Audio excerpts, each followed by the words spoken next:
বিশেষ করে বাঁশখালীবাসী, দাঁড়িপাল্লার কর্মী এবং নেতাদের উদ্দেশ্যে বলব, বিজয়ীদের পেছনে অনেক কিছু লেগে গেছে, ষড়যন্ত্র করে।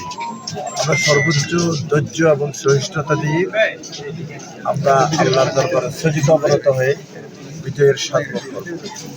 আমরা কাকে প্রতিপক্ষ হিসেবে গ্রহণ করব না, কারণ বাঁশখালীবাসীর জিম্মাদারি আমাদের কাঁধের উপরে।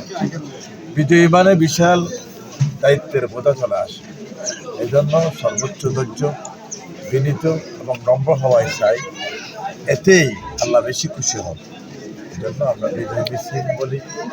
আমরা উৎসুক জনতা নিয়ে প্রতিপক্ষকে ধিক্কার জানাই। এই সমস্ত এজেন্ডা থেকে আমরা অনেক আমরা পরিহারে চলব, আমরা বর্জন করে চলব।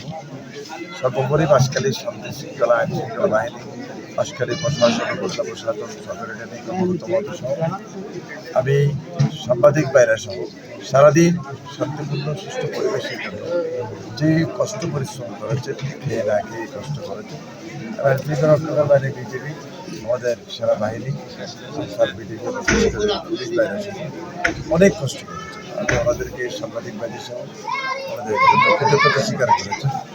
আসলে দেশপ্রেম নিয়ে কাজ করেছেন, আমরা সত্যিকার দরদ দিয়ে কাজ করেছেন, ডেমোক্রেসি ফিরে আনার জন্য অনেক চেষ্টা করেছেন। বহুদিন পর সুন্দর একটি আকর্ষণীয়, প্রশংসনীয়, জাতির কাছে গ্রহণযোগ্য একটি নির্বাচন